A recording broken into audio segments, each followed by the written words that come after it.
Thank you, Kylie, so much for taking the time to talk with me today. Thank you so much for having me. Of course, this movie is so cute. I'd love to know how you got involved with Paws of Fury. Okay. So it was just a normal audition from my agent, which I sent in on my mom's phone. We didn't have like recording equipment back then. She sent it in, and a few weeks later, I got a call back, and I was so excited because I was able to meet the directors, Rob and Mark, casting directors, and producers. A little while later after that, I got a call from my agent and manager saying that I booked the role of Amiko, and I was like screaming, "Oh my God!" so many times and jumping up and down. And it's been such an amazing journey and a dream come true. Oh, that's so awesome. So how would you describe Amiko to people who haven't seen the movie yet? Well, I play the role of Amiko, and the amazing thing about her is despite that she's so small and little, she is so powerful, fearless, and she's like a ball of fury. Um, Even though all the cats in her town may judge her for her looks and sizes, she will never back down from that kind of challenge. She uses all her skills, charms, and even her flaws to fight the battle. She has very good instincts and determination to help Hank save the village. And she's such a big inspiration on me, and she has a spirit of a true samurai. That's so great. That's a great way to describe her. So do you relate to her at all? Do you think you're like her? Yes, I think we're both like tiny fighters, fun, little bit mischievous, yeah, and fierce. But she's a bit more braver than me sometimes because sometimes I get nervous, like when doing things when I'm not used to, like right now this interview. Oh, well, you're doing a great job. Thank you. So you're welcome. So have you gotten to meet any of your cast? Because this is a great cast. So did Yeah. you get to meet any of them in person at all?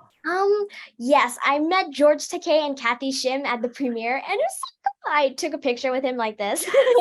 That's so awesome. That's fantastic. So recording, I know you obviously, first of all, we're dealing in a pandemic still, unfortunately. And then also with voice recording, a lot of times you guys don't record together. So did you record completely alone? And was it like at home or in a booth? How did that work? Yeah, I recorded completely alone, but I was on Zoom with the directors and stuff. I recorded at the studio and at home. At home recording, the studio sent me a lot of equipment, which my mom and dad helped me set up. And since we just moved to a new apartment, we didn't know exactly like where to put my voiceover booth, so we just decided to put it in my room. And I had to wear a blanket over my head for a few hours, so the directors had to give me like a break every now and then. And while recording, I use those equipment via Zoom, getting directions and for my voiceover acting. And I'm so glad that we have technology, especially during the pandemic. And it was definitely a silver lining. That's so great. That's so funny. I can just imagine you with just a blanket over here. That must have gotten pretty hot. That's so funny. So personally, are you more of a cat person or a dog person? I would say dog, team dog, because you can walk to the park with them, play fetch, and have so much fun. And they're also so like energetic all the time. So what do you hope that families, even adults, take away from this movie? Well, it's about Hank's journey from being an outcast to a town hero in the cat village. And it's something that people can somewhat relate to because just like Hank, you may not feel accepted or welcomed into a community. And it's also about following your heart at all cost and don't judge a book by its cover. It allows other children like me to dream bigger, feel welcomed in a new space, and find out who we are. I love it. I love it. So you have done live action as well, semi recently. So can you talk about like the differences between live action and doing voiceovers? And maybe do you have a preference or? I don't know. I don't think I have a preference because they're both so much fun. But voiceover acting, you just do it with your voice. Like I have to learn to isolate my voice while conveying messages and story through just the voice.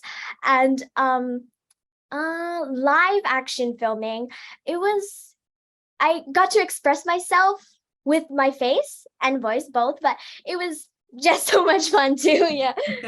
Now, do you do that when you're voice recording? Do you tend to like move your body still? Yeah, like do some gestures or actions and like make faces.